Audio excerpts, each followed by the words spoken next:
You know, it's actually kind of cute that this movie envisioned a much more futuristic 2015 than the one we actually got. I just think that's very cute and very endearing. Look, Doc, you can't just walk into a studio and make a sequel. Did you rip that off?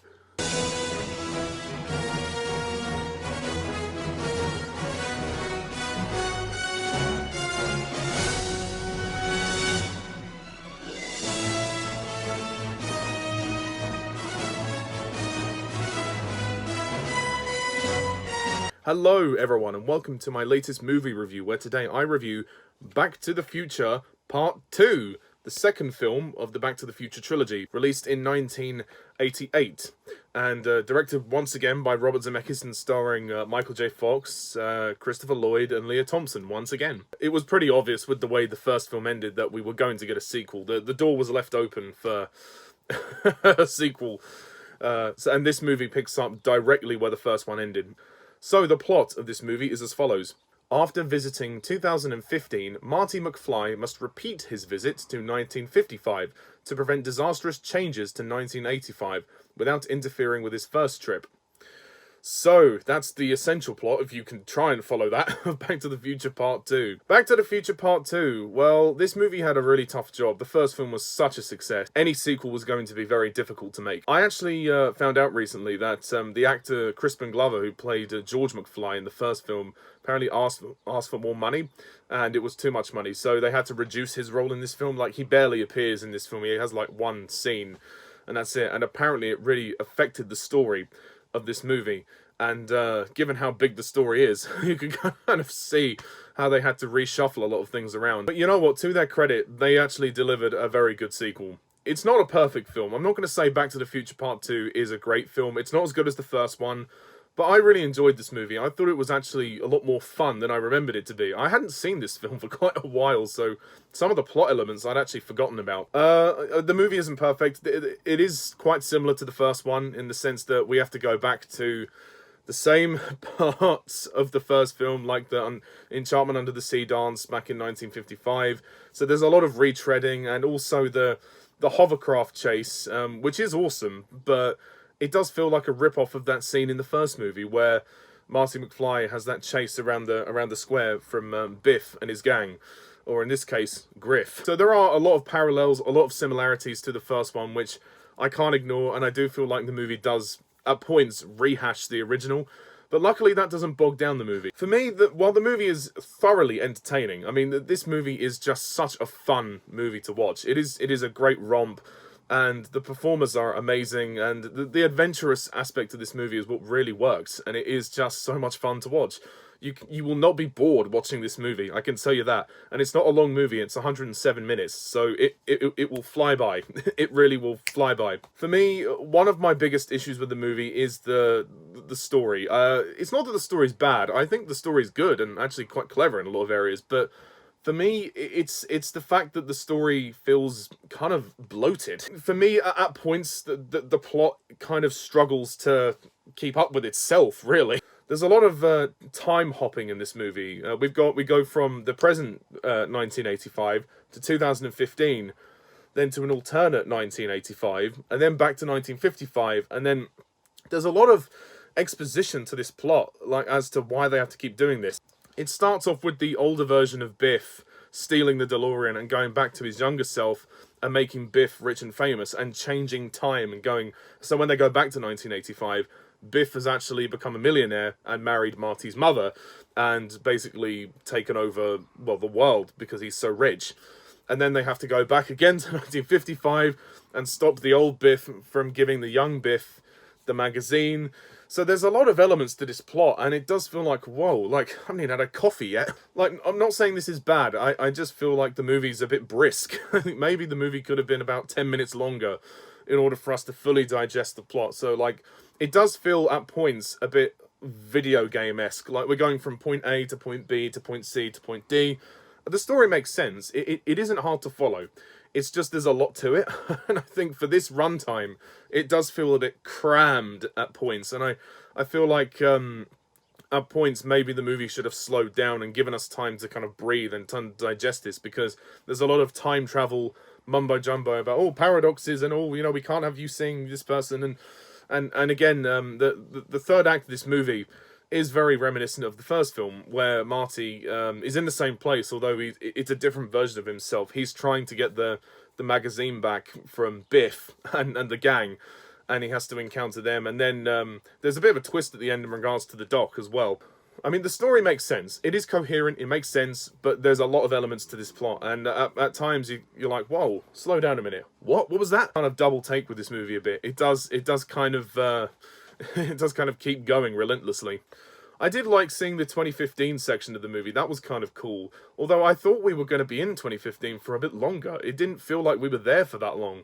And it was almost like a mini short film in itself. It was almost like somebody was making the main feature and then shoved a little, like a prologue or like a short Back to the Future fan film at the beginning.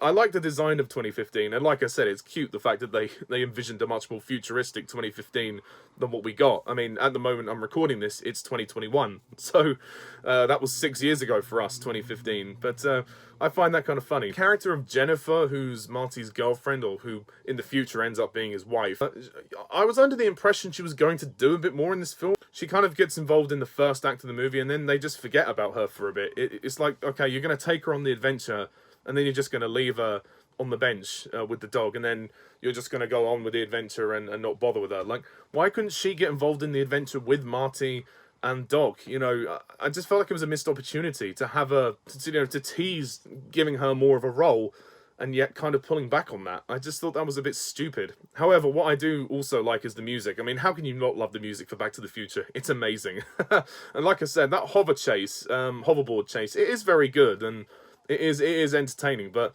again, it is very much like the chase scene in the first movie. Like, the action spectacle and all the chases are amazing. The final chase between Biff and Marty is really good. When Biff is in the car, once again, Biff gets covered in manure. Again, a lot of rinsing and repeating of the first movie. But you know what? The movie is just so much fun. I do forgive some of this. Michael J. Fox is great in this movie. He plays a lot of different characters and a lot of different versions of Marty as well. He plays, obviously, the real Marty, Marty's son.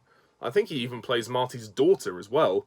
He plays the middle-aged Marty, and he plays, and then we see clips of the other Marty from the first film when he's gone back to 1955. So when we see the McFly home in the future, it's a little bit more well, elaborate than it was in the past. Like the futuristic microwave oven can just bake pizzas within 4 seconds, and the doors need thumbprints to open instead of knobs.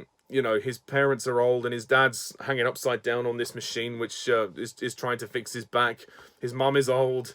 Jennifer and him have a few kids. It's kind of insane, but it's kind of funny at the same time. And that's really Jennifer's only scene where she gets to kind of shine, where she's reacting to the future and seeing, her kids and Marty and their marriage. I would have thought this movie could have spent more time on their relationship. And Christopher Lloyd as Dr. Emmett Brown is also very good. He's once again back in full swing. I really like his performance here. Great Scott! I think Thomas F. Wilson actually steals the show here as Biff. I mean, Biff Tannen is the bully from the first movie, and he gets a lot to do in this film.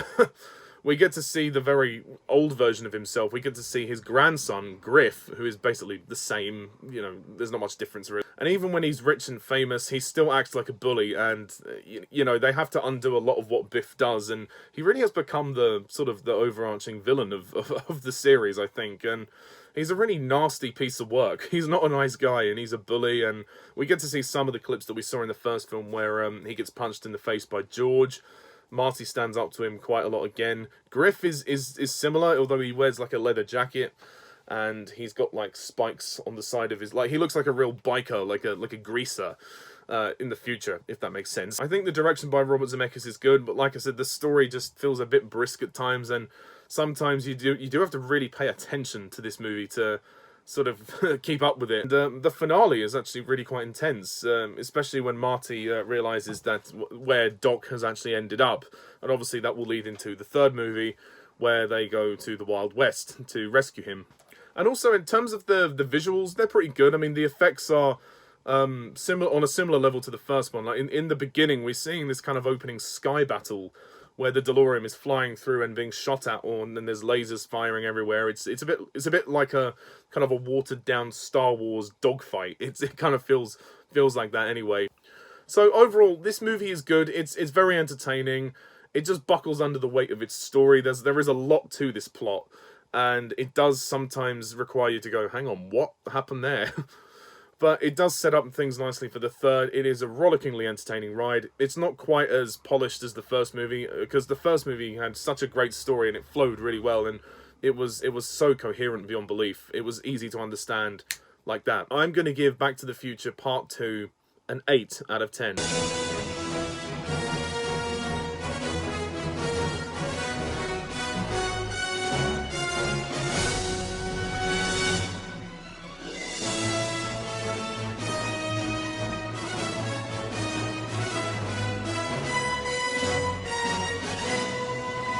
This is a really entertaining film. It's definitely worth a watch. If you like the first one, then give it a watch. You don't need to watch it, but it's nice to have it, I suppose. So, that brings me to the third and final Back to the Future movie, Back to the Future Part 3, which was only released a year after this one. It was released in summer 1990. I'm assuming these movies, the last two films, were shot back to back. Well, I'm assuming so anyway. I don't know how it works, but I'm assuming that's what happened. Because at the end of this movie, there's actually a trailer for the third movie. So anyway, thank you all for watching this review. What do you think of Back to the Future Part 2? Please comment down below, let me know, and hit that subscribe button for more reviews and other content. And until next time, where I review Back to the Future Part 3, I'm Mr. TARDIS11. See you soon. Bye for now.